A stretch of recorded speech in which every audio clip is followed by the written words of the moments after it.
Hi again, everyone. Welcome back. Remember that in the previous recording, we did a recap of Plato's and Socrates' criticism of democracy. Now, in this presentation, I would like to discuss with you a short text written by Gutmann and Thompson on what they call deliberative democracy.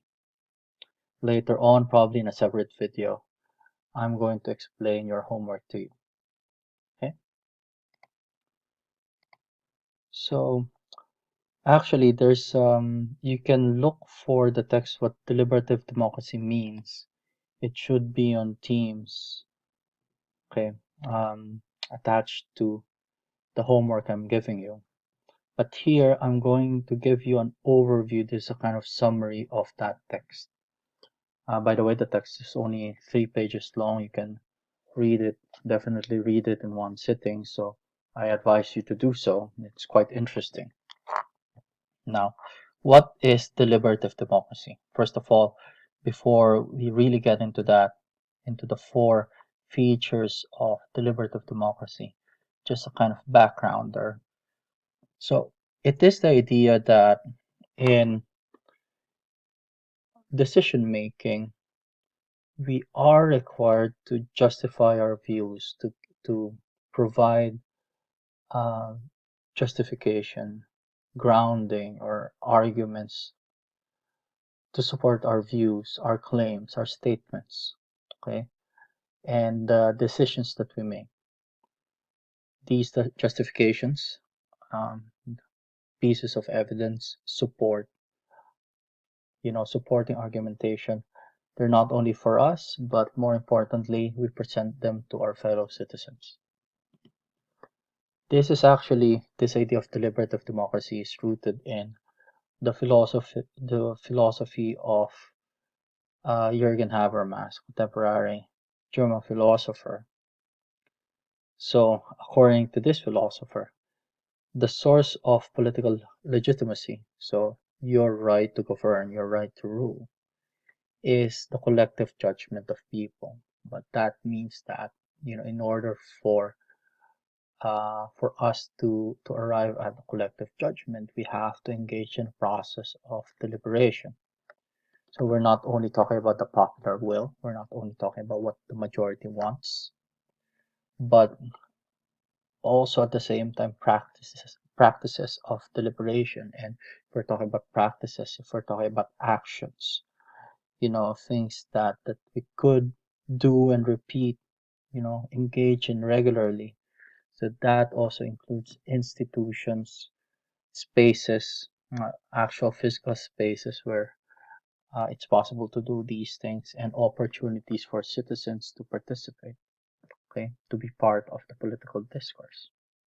So we're not only concerned about procedure, like, you know, the majority wins, whatever proposal that has the most votes will win, but also about the idea that, we should make this process as open, as inclusive, as expansive as possible, so that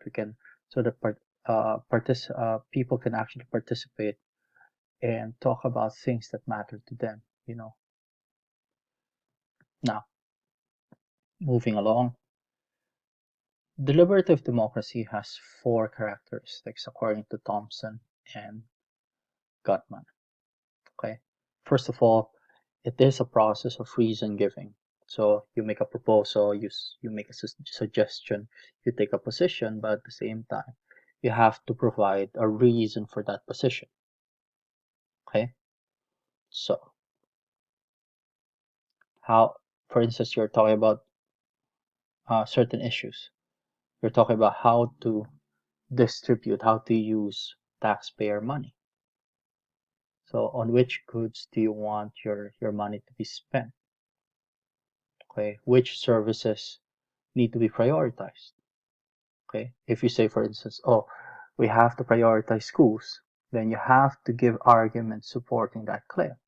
Or if you say we need to prioritize healthcare workers and hospitals, oh, let's say, given this current situation that we're in, you might say as a kind of argument and support, you can say that soon in our country, our healthcare system is going to be overwhelmed. So we need extra support for this sector.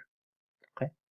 Secondly, the process itself and the contents. So, any information, all the decisions made, and all the deliberations leading up to those decisions, they should be accessible to the public. Okay. Nothing is secret, nothing is hidden.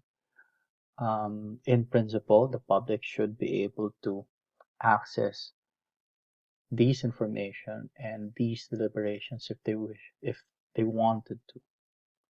Okay. Thirdly, decisions are binding for a time, meaning the decisions have a certain effect on all of us, regardless of whether we agreed with the decision or not. So let's say somebody made a proposal, let's use taxpayer money to build more hospitals, or to give nurses and doctors higher pay. Let's just say, give that example. Not everyone is going to agree to that, but the decision, if that's the decision taken, that's going to be binding for everyone. That means everyone's tax money, okay, will go to building of hospitals and raising the salaries of people in the medical profession. A part of this is the idea that the arguments and decisions that are taken, that are made, they're not made simply for the sake of argument, simply for the sake of an exercise. So we're not talking about things that are hypothetical or academic. We're not simply, discussing things for the sake of discussing them, but we're actually making real life decisions that will affect people, at least for a certain amount of time. So we're talking about real issues, like in the current situation. How long should schools remain closed? Or do I want this particular candidate, this particular person, to become the next prime minister of my country or the next president? Do we want as a people to stay in a certain organization, in a certain agreement? For instance, the EU. Do we want to remain a member state? These are live issues. These are not simply hypothetical academic questions. Okay, and if once we take a decision, our decision will have a lot of ramifications, okay, that will affect us and everyone else in our area or in our country. Lastly, deliberation is dynamic, open, and may continue into the future. What does that mean?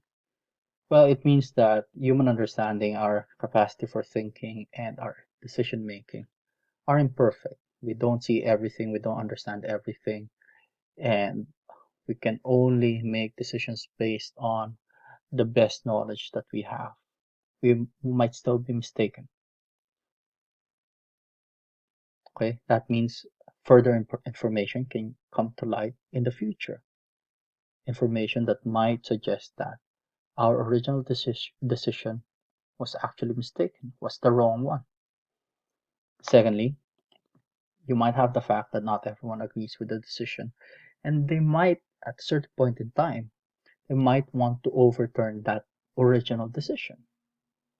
So, for instance, Gutmann and Thompson, they talk about the Iraq War, the invasion of Iraq. Was that a good decision? Okay.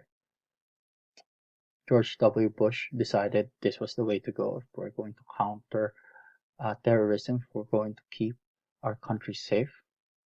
But then the question of whether it was the right decision or not, that was discussed long after the original decision was made.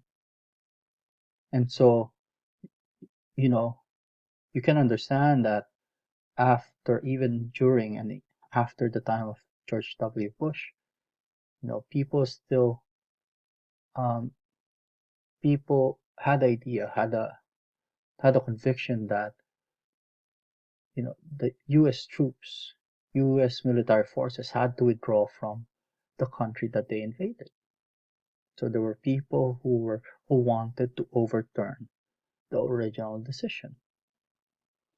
And this keeps the conversation going. Also, lastly, what we want to do here is to keep on engaging in an economy of moral disagreement, that we keep the conversation going. Okay? Not only we're conversing not because we simply want to win, but because we want to find common ground. We want to find some degree of agreement. Okay? We want to come to decisions that most of us can live with. Okay?